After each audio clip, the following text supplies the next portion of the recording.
Thank you very much for joining us. I am Leron Brummel. We continue to look at government's first year in office. We're talking security. I've got with me the Minister of Home Affairs, Mr. Robeson Benn. Minister, how are you going? I'm fine, thank you. Good to know. Thanks for having me. It's a pleasure. We're talking about public security, the security of everybody inside and looking at our borders, but with a view on the pandemic as well, because that's the environment in which we've been operating for the last year. Let's look at perhaps the major challenge that has posed. Let's talk about the pandemic, the major challenge that has posed with you trying to implement, review, re-energize, rework systems within the Ministry of Home Affairs. Well, first off, let me say I'm elated to be back in a position to continue to serve our country, to serve our people, and particularly in this role as the Minister of Home Affairs. At this pivotal moment where we've had the requisite democratic transition, the new government, the PPPC government under President Mohamed Irfan Ali.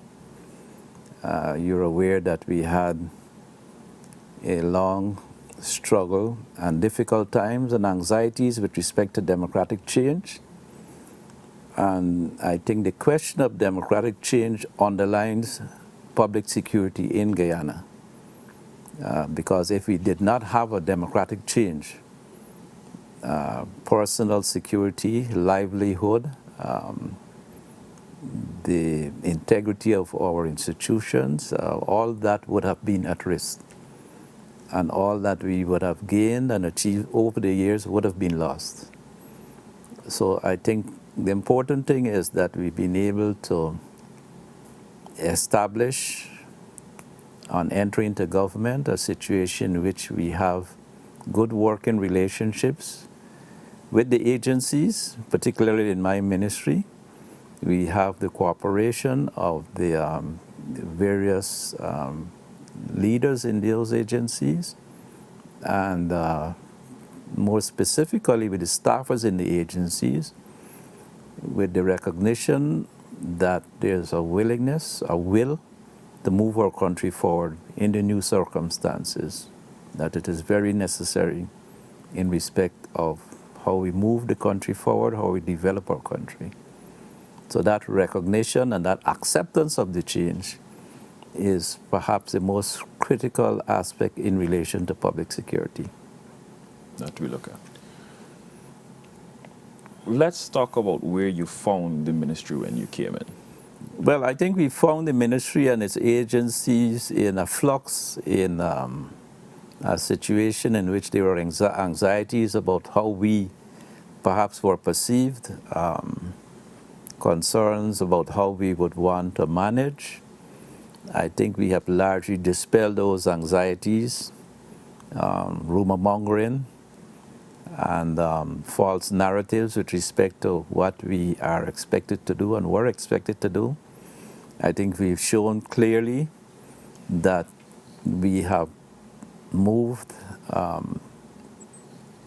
our situation along to a platform where we have everyone working to develop, working with a will to develop, particularly the younger professionals in the ministries and the workers.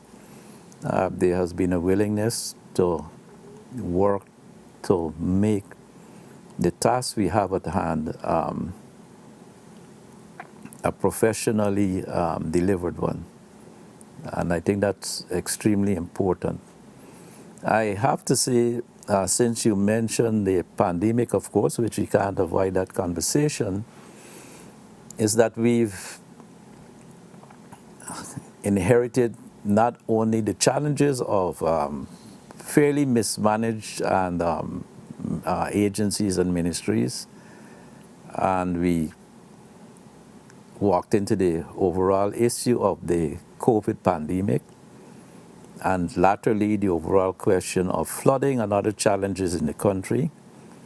I would have to say, particularly at the beginning, that we had challenges with respect to law and order when we had this situation in the west coast of Berbice, right, where law and order was challenged. where there were political issues or coloring, coloring made to aspects related to what was simply a criminal acts.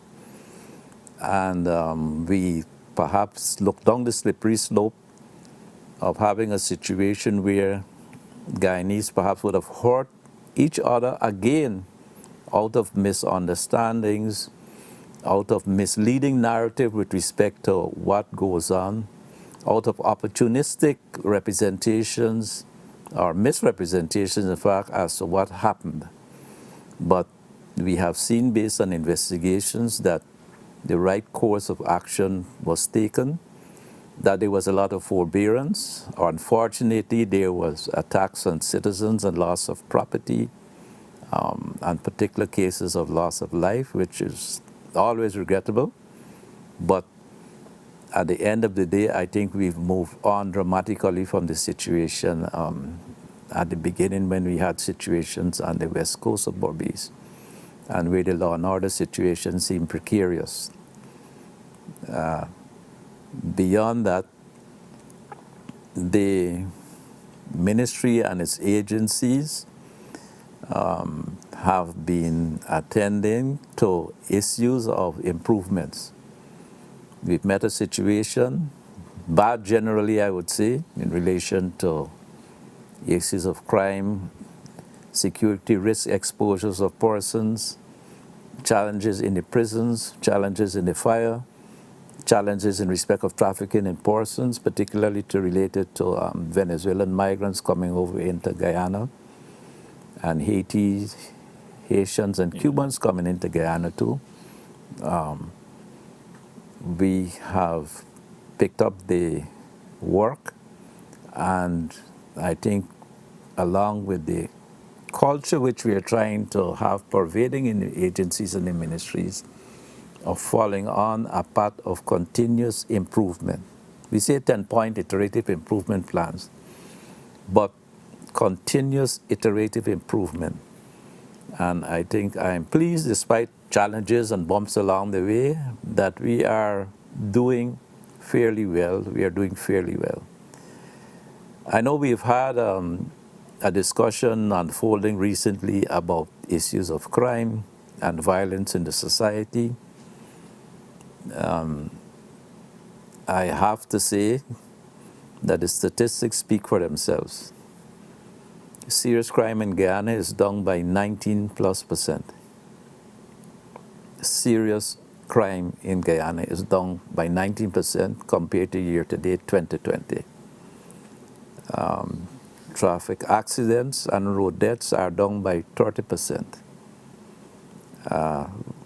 We have had also a large reduction in fires, and people may also see a lot of activity with respect to emergency services, the ambulances going up and down.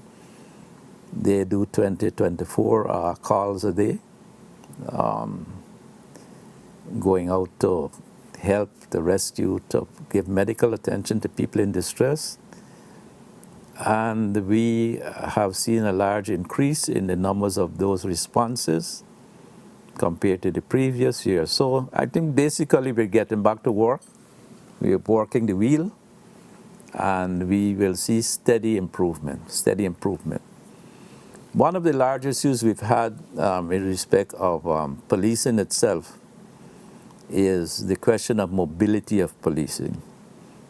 We inherited a situation where many of the vehicles were down.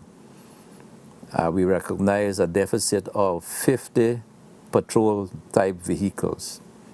Those should just now be arriving in the country by the end of this month, within a few days.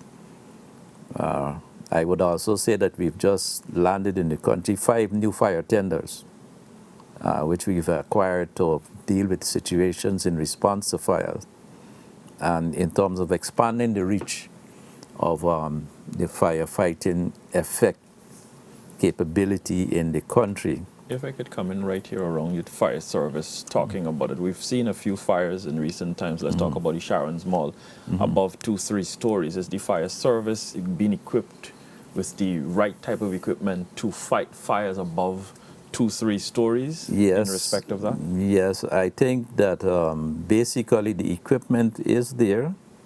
The deployment of the equipment, the question of the nature of the fire being recognized at the time, I think that was both in the case of the Sharon's Mall and in the case of the North Rhymeville fire at the school. Those are issues. So recognition of the issues, assessment of after action reports in respect of these incidences are important, plus training and engagement. I would say, have had a situation which we inherited where there was a lack of initiative, a lack of trust, some large degree of complacency in terms of engagement, particularly in terms of action on the ground and activities.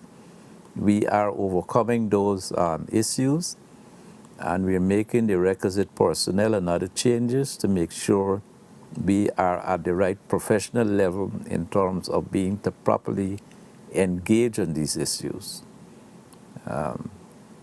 But in spite of all that, and in spite of, as dramatic as it might seem with some of these issues, the statistics are in our favor, that we're knocking down the incidences down.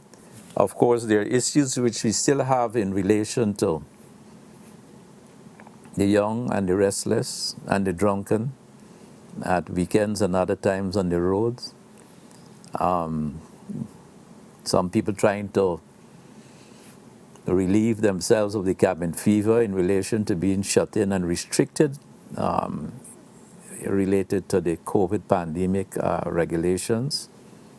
We have to do the things to protect the population and to bring the country to help bring the country to a position where we could all get back quickly and efficiently to work, that we could bring back schooling, that we could get the economy working again. And so it is imperative that we continue to make the efforts to protect each other and the population in general in respect of the COVID pandemic.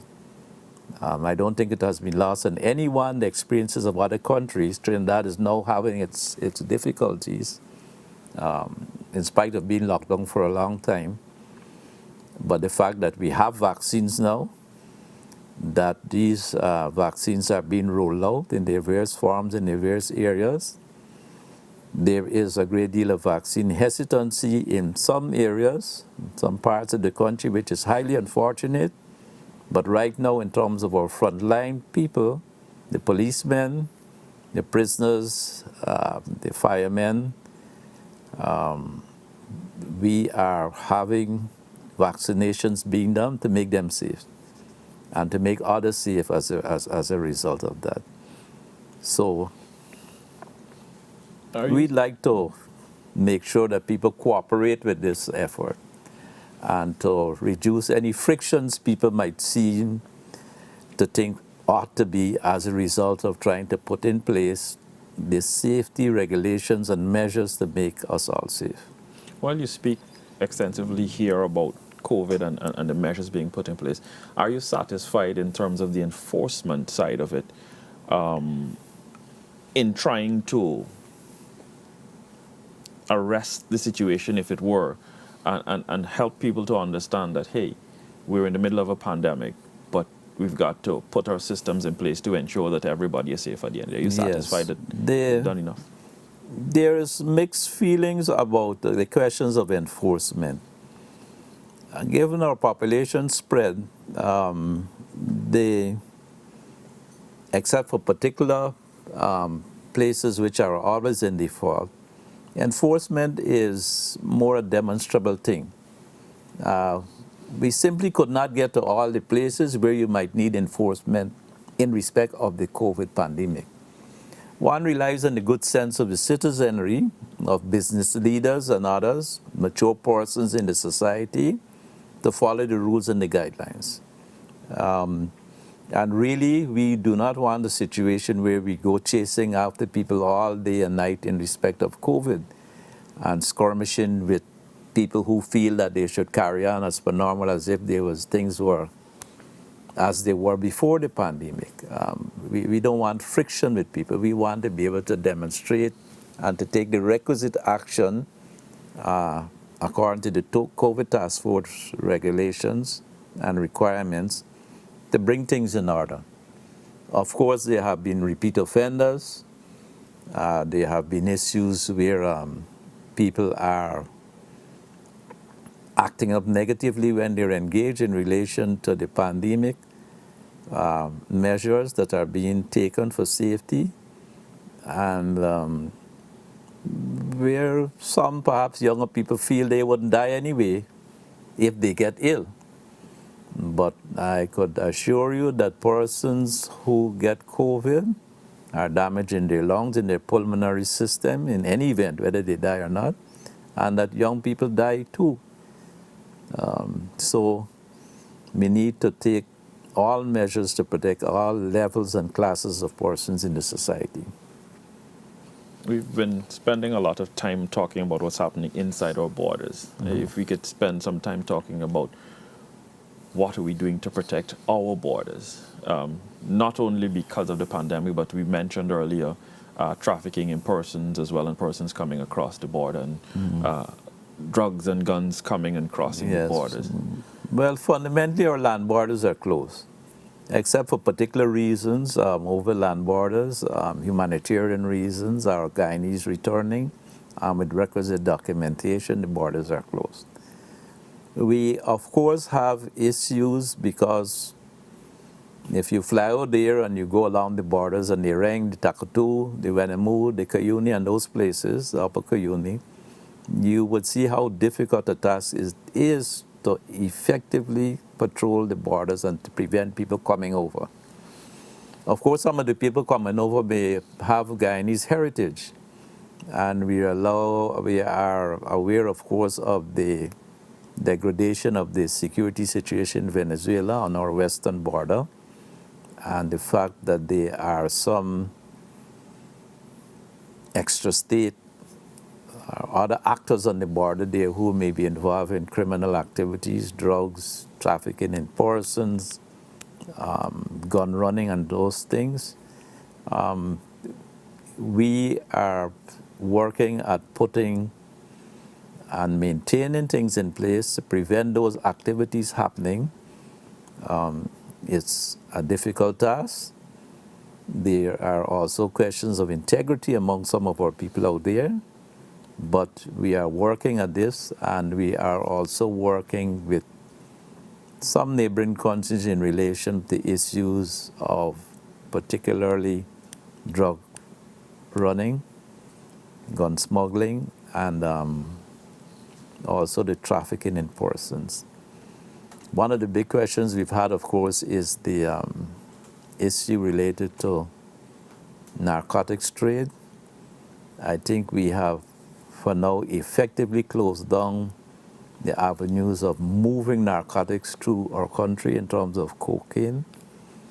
We have internally quite a lot of activities being done in relation to the marijuana growing and the 𝐎𝐍𝐄 and the Berbice and some other places on the upper Demerara. And you may recall that we have seized 2 planes. We've got 3 crashed as a result of our efforts being able to track and to respond to information in Guyana that we have attended to. We have a number of pilots in prison from foreign countries. And I think that we have improved on it. We have improved our surveillance at the ports, both in respect of things leaving the country, container scanning and so on, but also we're ramping up issues in relation to things which are coming in the country in respect of gun smuggling in the barrels and the cartons and crates. So criminal activities will not go away overnight. We can only move to a point where we can move to the point where we can have them safely at a position where they're lowered reasonable, if I should use that term, level. One of the issues we've had in the country beyond the state, this is going back to internally, is what the police refer to as disorderly murders, where people get intoxicated, where we don't walk away from a taunt, we tantalize, where we maybe use the imbibing of alcohol as a reason to act up and to be more aggressive, and also to drive recklessly. But the incidence of what are called disorderly murders, homicides, is one which concerns us. And we're going to be working at rolling out a program called Increase the Peace in Guyana, where both at the sociological and too with other agencies at the level of the economic enterprise level, and instilling better ambition and opportunities for youth in apprenticeships and so on. We think we'll be able to tackle this problem over the next 2 years. Of course, there's no comfort as we go along with people who experience grief as a result of crime. And I would say there's grief for both families, both for the victims, of course, and the perpetrators. Because if you go to the prisons, the Lusignan prison, for example, you will recognize that there's grief there. Grief for the families who come to the ministry, there's grief for the courts, there's grief for prolonged incarceration, and of course there's lasting grief for persons who would have lost a loved one through criminal activity. So we want to be able to signal to the youth out there riding the XR motorcycles, robbing people, pulling out knives and guns, that there are better alternatives. And it is not necessary that the alternatives, the engagement should only come from the enforcement side, but mitigating issues at the front end, education, improvements at the front end, but also education in prison when they're incarcerated. We're working in the prisons to bring to a situation where they would be better able to feed themselves, to raise crops and small livestock. It's a long haul, I think, along that path, but I've said they should plant 4,000 trees. And they're incipient, small beginnings, but useful beginnings. We are building, we've just completed the work on one new prison at Mazaruni. We've just completed just about completion of 2 new dorms at Lusignan. We have started the foundation work for the building of a new 1,200-man prison at Lusignan, where we anticipate will be the main holding and rehabilitation center for persons who find themselves in an incarceration as a result of the legal system and as a result of the interaction with the criminal justice system. While we speak about Lusignan and Mazaruni, the question now comes down to what happens with Camp Street. That is still under discussion. There's a new block, which was completed. There's a thought, of course, that it would still be a remand center or a holding center for persons who have to be nearer to the courts, in spite of the virtual court system. But there's a discussion ongoing as to what would be the best future for that location. Understandably so. And there's also New Amsterdam to consider in here. New Amsterdam, we are going to be building a new prison at New Amsterdam, a completely new prison. What we have there does not meet the minimum standards for incarceration. We are going to build a new prison at New Amsterdam. while you talk about the building of new prisons and completing the new dorms, is it a question here of how you talk about rehabilitation of inmates at these things, but the conditions inside? And while you say yes, there is a program to help rehabilitate and reintegrate into society, some might argue, well, the conditions under which they are currently housed is fighting against that system. Yes, to identify the problem, what we inherited, particularly at 𝐎𝐍𝐄 was that, particularly after the Georgetown fire under the past administration, and where 70 prisons were burned to death, over 900 men lying on mattresses on the ground in the weather, and lying close together during the COVID. So we did take the position that we'll construct new dorms right away, and this is what we're completing at the moment.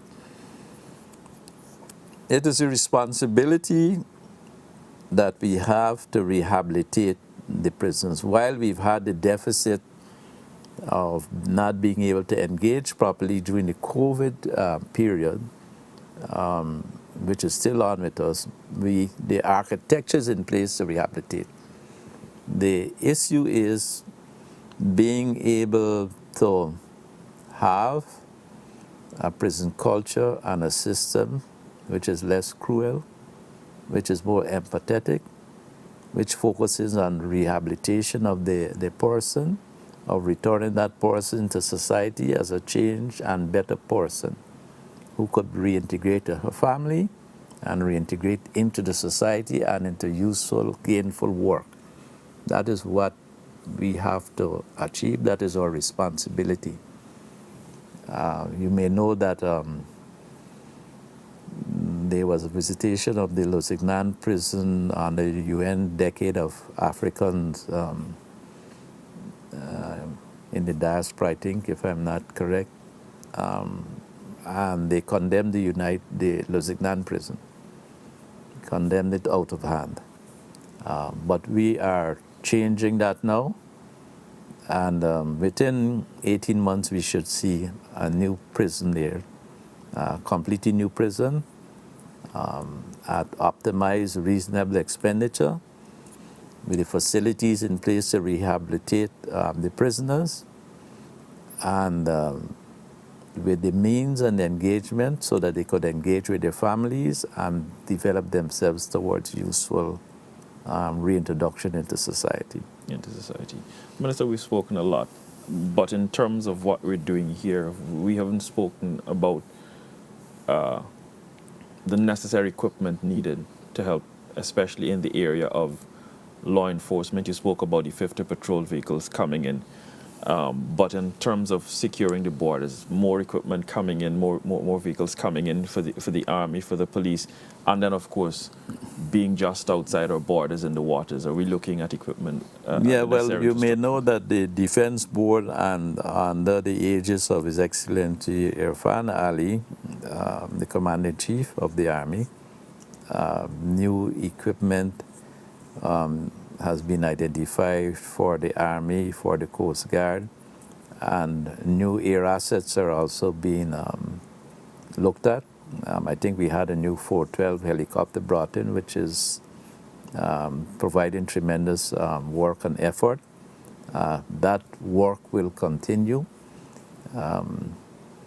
But internally, from the point of view of our ministry, we have to keep the surveillance system in place in relation to who comes into the country, what they're coming for, and improving conditions to under which our policemen and others serve. We would soon be opening new police stations at Anna Regina, at Mabruma, and at Wim, and a few other places on the coast. The Rhineville police station will be completely redone, along with a couple others. So within 2 to 3 years, the security, internal security posture will look different. we would have better conditions for the persons who are serving, but also for the engagement with the public, and for issues related to gender treatment, how we treat women and children who have to relate to issues for law enforcement. So that's where we are generally. I think in the new era of social media, we have a situation where you have commentators who perhaps may not have been looking at issues of crime when we had the interregnum, as it was, with relation to our having the will of the people being recognized.